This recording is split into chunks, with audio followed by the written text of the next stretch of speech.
All right, so picture this. You're scrolling, right? Phone's in your hand, just scrolling away. And then bam, you hear that sound. You know the one I'm talking about, right?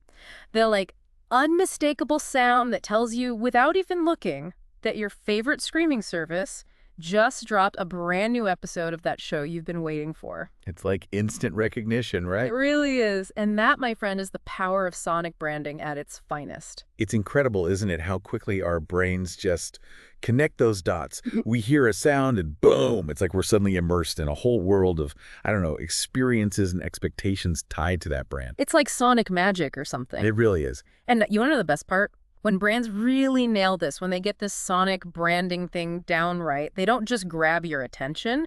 They often end up grabbing your wallet, too. That's the goal, right? It is. And we actually dug into this super interesting article about sonic branding. And get this, there's actually an 86% correlation between the sounds we like subconsciously really vibe with and how likely we are to actually go out and engage with that brand. Wow. 86%. That's some serious persuasive power. That's huge. It really goes to show you how much of what we do, how much of what we decide, it really comes down to this like subconscious level. And it's driven by these sensory cues, and sound is such a powerful one. Totally. And you know what I think is so interesting about it too is it's not even like we're always consciously aware of it happening, right? Like you said, it's subconscious. It's like these sounds are working their magic on us without us even realizing it. It's true. It's not just about being catchy. It's about tapping into something deeper, creating an emotional connection. Absolutely. And I think that's a good segue into kind of unpacking what we actually mean by sonic branding, because I think there's sometimes a misconception that it's just about, slapping a catchy jingle on a commercial and calling it a day. But it's got to be more than that, right? It's so much more than that. It's about really crafting a whole sound for your brand, a sonic identity, if you will. Okay, I like that. Sonic identity. So what does that actually mean? How would you explain that? It's like, think of it this way. Every single sound your brand makes, whether it's in an ad on your website, when you call their customer service line, that's a brushstroke. And all those brushstrokes together, they create this complete picture, this whole sonic world that your brand lives in. So it's like a sonic fingerprint in a way, something that sets that brand apart from all the others. Exactly. It's about creating a consistent, I'd even say an unforgettable auditory experience. And that experience needs to be carried across all platforms, all those touch points where a customer might encounter your brand, your website, your social media, even down to the sound your product makes when you use it. So consistency is key here, it sounds like. Consistency is huge. It's not just about having one catchy jingle or cool sound logo. It's about weaving that sonic identity into absolutely everything you do. It's about creating a whole sonic ecosystem then. Exactly. And that ecosystem, when it's done right, it can completely change how consumers see your brand, how they feel about your brand, how they interact with your brand. And speaking of impact, one of the things that really struck me in this article was this example they gave about Mercedes-Benz. Apparently, they saw this massive jump in social media engagement. Like, we're talking a 300% increase. Right. Just from really leaning into sonic branding. Wow, 300%. That's incredible. Right. So what's the magic formula there? How did they make so much noise, so to speak? Well, it wasn't just about being loud, it's strategic. They actually took the time to craft this really unique sonic logo for themselves, and then they wove it into everything. Their ads, their social media posts, you name it. And it worked because it became instantly recognizable. People would hear that sound and instantly connect it back to Mercedes-Benz. And it created this feeling of a really cohesive brand experience across all these different channels. So again, it goes back to that consistency factor we were talking about. It's not enough to just have the sound. You have to use it strategically and consistently to really make it sing. Exactly. And it's not just about being memorable either. It's about actually making your marketing more effective. Yeah. I mean, the article mentioned Spotify, right? After they incorporated sonic elements strategically, they saw a 90% increase in ad recall. 90%. Get it out. But seriously, that means people were actually remembering those ads, which is huge. Because, let's be honest, who actually remembers ads these days? Right. We're constantly bombarded with so much information, it's hard to cut through all the noise. Exactly. And that's why this sonic element is so powerful. It grabs your attention, it makes you remember, and hopefully it makes you want to engage with that brand even more. It's true. I mean, think about how much audio we're consuming these days. It's like we're practically swimming in sound 24/7. Oh, absolutely. Between podcasts, music streaming services, even just those catchy little jingles you hear on TikTok, it's a constant sonic landscape out there. And this article made such a fascinating connection between this rise in audio consumption and the growing importance of sonic branding. It's like brands are finally realizing, hey, people are listening. Let's actually make our message music to their ears. And why not, right? I mean, when you put it that way, it seems like a no-brainer. If people are listening, you better believe you want to be saying something that sounds good. Exactly. And I'm not just talking about like marketing messages. I'm talking about the entire sonic experience of interacting with a brand. Absolutely. It's about creating an experience that's not just visually appealing, but orally appealing too. It's about engaging all the senses. And sound is such a powerful tool for doing that. I mean, think about it. I practically live in my headphones these days between work calls, podcasts, music, you name it. Right. It's like our own little sonic bubble. Exactly. And I'm definitely not alone in this. The article actually mentioned that over a third of Americans are tuning into multiple podcasts every single week. Wow, that's a lot of ears. It is, and that's a whole lot of potential for brands to really connect with people through sound. So it's not just about the background noise anymore, it's about creating a whole experience. And it's not just podcasts either. I mean, think about how many smart devices are out there now. Oh, don't even get me started. Right. It's like everything is smart these days. Smartwatches, smart speakers. I even saw an ad for a smart refrigerator the other day. Oh yeah, those exist. Pretty soon my morning toast will probably have its own theme song. Well, hey, if brands can make my morning coffee routine more enjoyable with a little catchy jingle, I'm not complaining. But in all seriousness, it can't just be about slapping a jingle on everything, right? Right, there has to be a method to the madness. So how do brands actually use this sonic branding stuff effectively? The article mentioned a few interesting strategies. Yeah, they did. It's really all about creating this cohesive and strategic sonic identity. Like take website sound logos, for example. Website sound logos. Okay, I'm intrigued. Tell me more. Okay, so imagine this. You land on a website, and instead of just seeing the same old loading screen, you're greeted by this really distinctive audio welcome mat. Yeah. Like a little sound that's totally unique to that brand. Oh, I like that. It's like setting the mood right from the get-go. You hear that sound and you instantly know where you are, what brand you're interacting with. Exactly. And then you've got things like social media jingles, those little snippets of sound that get stuck in your head after you watch a brand's video or scroll past their post. Oh, those can be dangerously catchy, I'll admit. Right. But when they're done well, they're incredibly effective. They make a brand's content so much more memorable. Like, think about those jingles from your childhood. I bet you can still sing some of them word for word, right? Oh, absolutely. They really stick with you. Exactly. And then there are things like branded app notifications. Those little pings and chimes that tell you you've got a new message or notification. Oh, for sure. Those can be make or break for me. Some of them are actually pleasant to hear, and then others just make me want to chuck my phone across the room. Right. It makes a huge difference.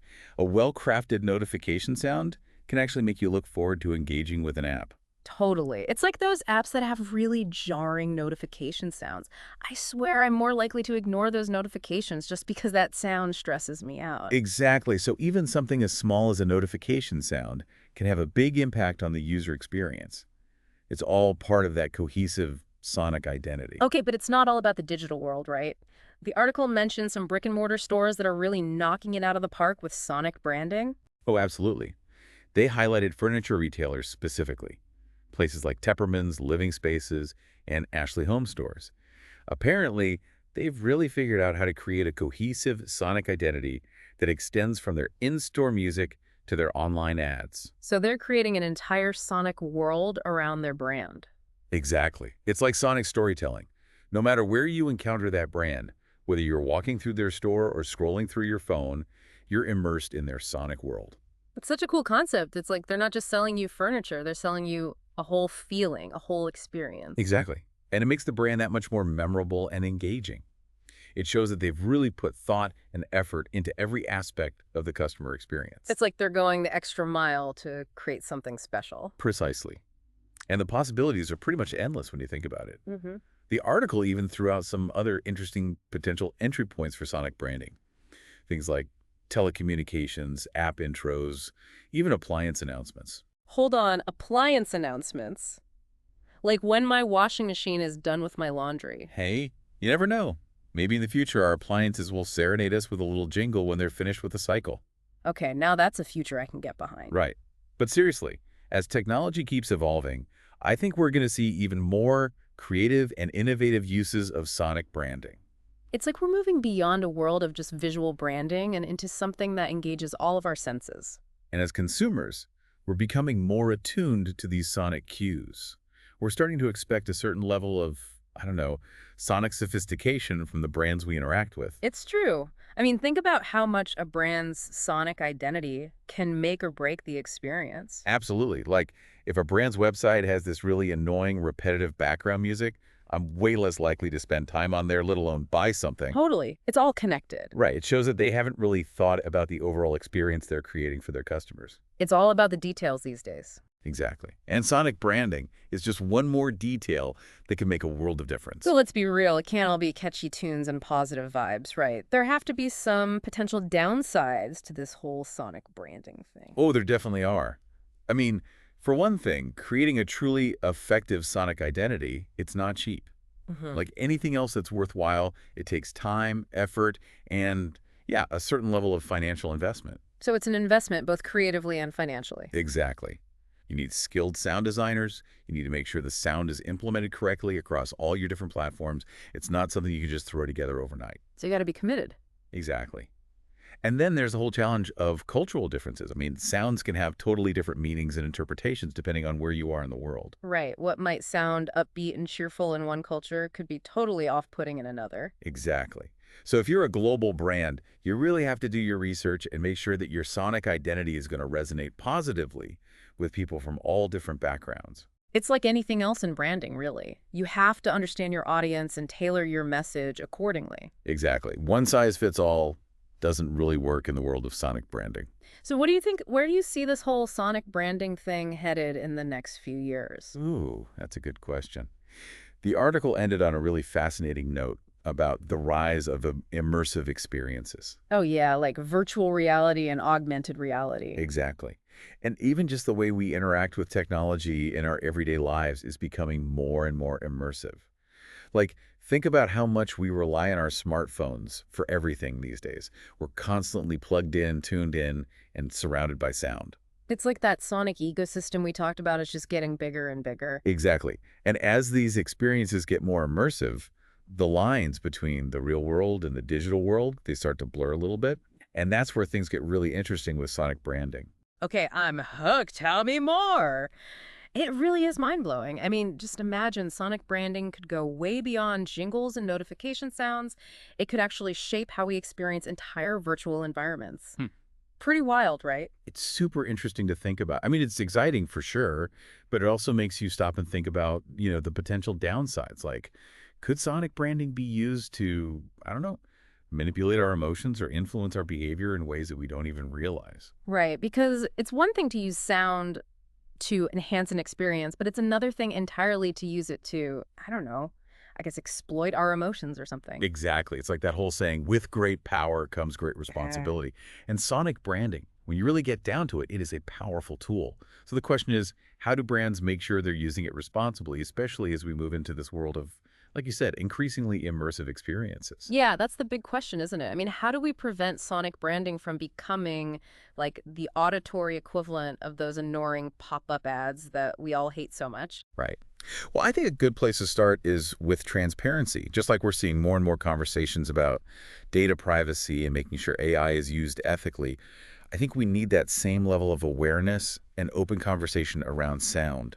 I like that. So it's about being upfront with people about how and why you're using sound, kind of like, I don't know, clear labeling on a product. People have a right to know what they're engaging with. Exactly. Give people the information they need to make informed decisions. Don't just hit them with sonic cues left and right without any explanation or consideration for how it might be impacting them. It's about finding that balance, right? Yeah. Using sound in a way that enhances the experience without being manipulative or intrusive. Exactly, because at the end of the day, sonic branding should be about creating positive associations and memorable experiences, not about tricking people or making them feel uneasy. It all comes back to respect, really. Respect for the audience, respect for the power of sound, and I don't know, maybe even a little bit of respect for our own ears. I love that. Respect for our ears. That should be our new motto. I'm totally down with that.